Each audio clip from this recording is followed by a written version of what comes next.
Hi everybody, it's Shelby Hartman, DoubleBlind's editor-in-chief, and I'm here to talk to you today about how much shrooms cost.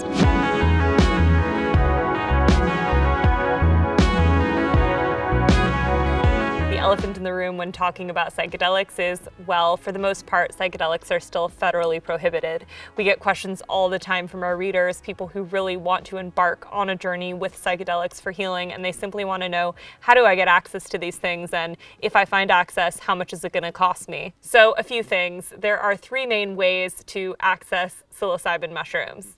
One is buy them on the black market from a guy who knows a guy. Two is to forage for them, which we do not recommend that you forage for mushrooms unless you are with someone who really knows what they're doing, because there are a lot of fatal and toxic mushrooms that look like psilocybin containing mushrooms. And thirdly, to obtain them legally. And there's two ways that you can do this. One, through attending a legal psilocybin retreat. We have a database of vetted retreat centers that we love abroad in our course on psychedelics. And secondarily, to enroll in a clinical trial. There are ongoing clinical trials at Johns Hopkins, New York University, and other prominent institutions investigating psilocybin for a host of conditions from depression to eating disorders. So if you do opt to buy psilocybin from a person who knows a person, how much is it going to run you? Well, like all things, it really depends on where you're located, and it's based upon supply and demand. So the cost of psilocybin mushrooms isn't going to be the same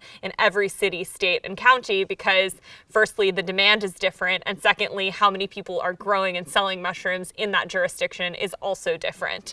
But generally speaking, if you are going to be buying an eighth of mushrooms, which is a standard dose, 3.5 grams, it's going to run you between $25 and $40. If you're buying half an ounce, it's going to cost around $100. And if you're buying an ounce, it's going to cost $200. Bear in mind, these really are just rough ranges, and it can differ widely depending upon where you are.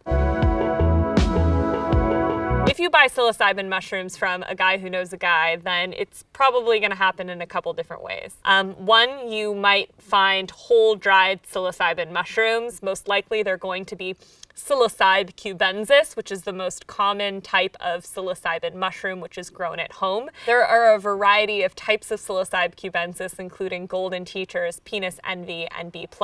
You should do your research ahead of time to read online about what the difference in effects are, and you should definitely ask whoever you're getting psilocybin mushrooms from all about, the potency, the strain, how they were grown, who they were grown by. Granted, not everybody is going to give you all this information or even necessarily have this information, but generally speaking, when you're putting something into your body, you obviously want to be mindful about it, and you want to get as much information as you can about how this thing was grown. Another common way that you might find psilocybin mushrooms on the black market is in the form of mushroom chocolates.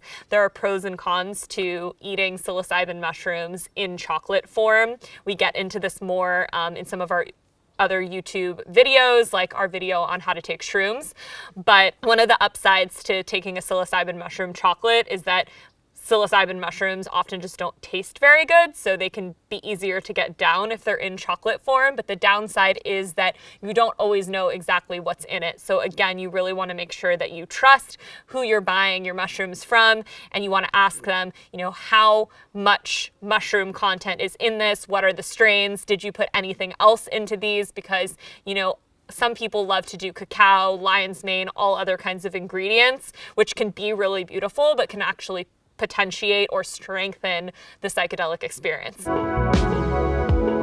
If you don't want to buy psilocybin mushrooms from a person who knows person type situation, then another option you have is to grow your own mushrooms. And psilocybin spores are actually legal in all 47 states except for California, Idaho, and Georgia. And again, we get into this more in other content on our website and on our YouTube, but essentially there are sites where you can just order psilocybin spores. It's totally legal to do so. They'll be shipped to your house with tracking and everything. A psilocybin spore syringe typically runs around $10, and yeah, you have to put in a little bit of investment in terms of the upfront cost of setting up your grow, which is normally going to be a few $100s, depending upon how, intricate you want to get.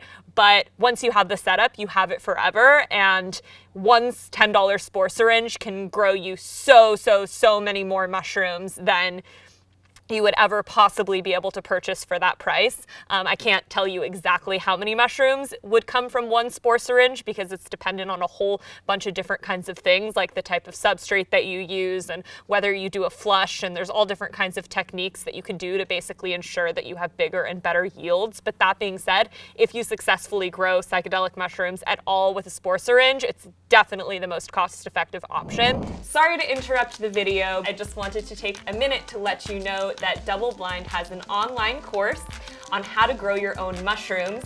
It walks you through every single stage of the grow process, from buying your spores on a reliable site with shipping, tracking, etc., to inoculating your substrate, to harvesting and drying. The course comes with live support from 5 incredible mycologists who walk you through every stage of the grow process, answer all of your questions, and a community of now more than 1,000 people who are growing mushrooms around the world with DoubleBlind. It's really so beautiful, and we hope that if you feel called, you'll check out the course and join us at doubleblindmag.com. And then lastly, like I said before, if you're not comfortable with any of these options, then you can explore going to a psilocybin retreat center abroad.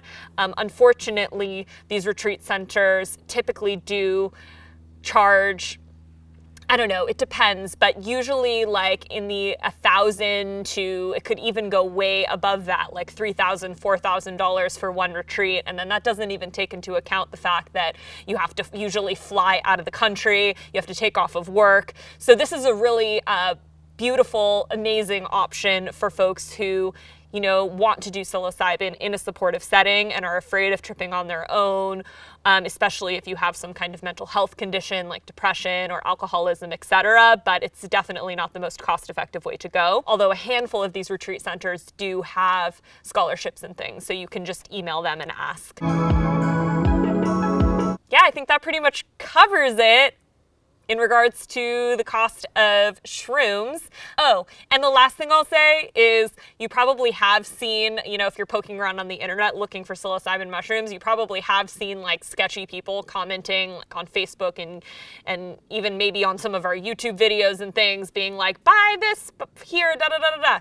Do not buy from someone sketchy on the internet who you've never heard of before. Just generally speaking, I would say, don't engage in a relationship with someone who looks sketchy on the internet, but especially when it comes to your own medicine. If you're interested in learning more about different kinds of psilocybin strains, check out the description below. We've included a link to our YouTube video on our 10 favorite types of psilocybin strains.